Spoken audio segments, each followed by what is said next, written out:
Derek, so transfer deadline day looming. How's it looking in terms of business? You've been talking about trying to get 2 people in. Yeah, we'll have one definitely coming in. We're just working on another deal for another player to come in to make it to 2. So we're very hopeful that we can have 2 signings in by the end of play tomorrow. What can you tell me about the one who's definitely coming? Not much at this moment in time. We are just waiting for the documents to be signed off by the loan club. It is a loan deal, and once we do that, then we'll be in a better situation. So you're hopefully looking to strengthen defence and attack. Is that hopefully going to be the case then? Yeah, it will be. We're obviously.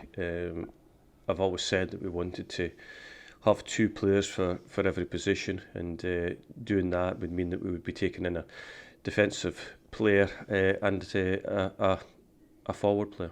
How important is it to get these 2 in then? Because you're operating at, is it 22 senior players? Yeah, that was what we'd be getting to if we take the 2 players in. We've got 20 at this moment in time. And what it would give us is good competition for places all over the squad. And I think that we've shown already this season how well we can compete. And we've done really well in the transfer market, and we want to continue that. To some extent, the weekend showed the need for reinforcements, didn't it? Because you had Rawson sent off, and in that game, it sort of exposed potential sort of weaknesses at the back, didn't it? Yeah, I mean, we always knew we needed to strengthen because we lacked numbers in that area, and with Farad getting suspended means that we've had to do that. You're at home again this weekend. Obviously, very important to repeat the last home performance against Bradford rather than what happened in the weekend at Harrogate. What do you put the disparity of home and away performances down to? Yeah, well, nothing this season. Mansfield were better than us on the day against them, and when we went to Rotherham, we obviously drew, and then we went to Harrogate on Saturday. We were the better side until the penalty kick.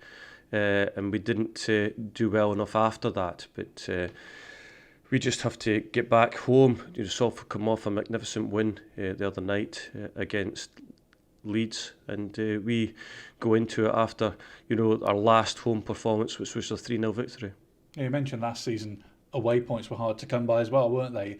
Is it a thing, do you think, or is it just one of those things? Well, when you're in League One, it's extremely difficult, and go back to the days where we got promoted out of League Two. We had a very good away record, and this season we've only played 2 games away from home, and we take it from there.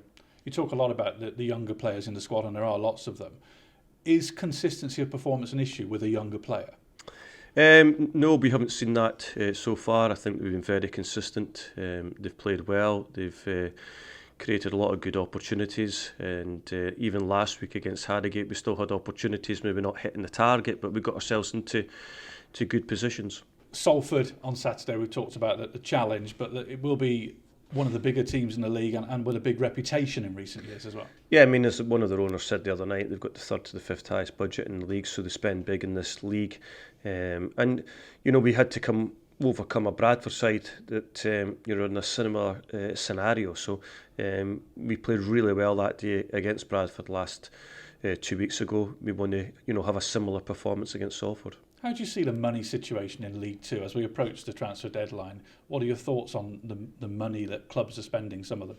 Yeah, I mean, they've obviously got beneficiaries that are able to give them, adequate money to move in the market. You only have to look at MK Dons, who reportedly are putting in a bid of 375,000 for a Harrogate striker. So that tells you that the disparity between the top, middle and the bottom teams in this league. Is it a good thing to have that amount of money sort of sloshing around League Two?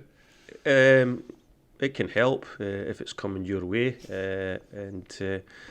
but Morecambe have never been a club that have been in that situation ever. Obviously missing Farran Rawson at the weekend. Any other challenges in terms of selection? Nothing at this moment in time. We've had a good week. We've got a number of players that are going to get call-ups for their international teams. So looks like we've got 4 players that are going to come into that next week, so which will be really good for us. We're just waiting in clarity from that. So to have 4 players getting international recognition, one might be on a standby list as well. So we're just waiting to find out that. But it's great because it shows how well these young players are doing. So who are the 4?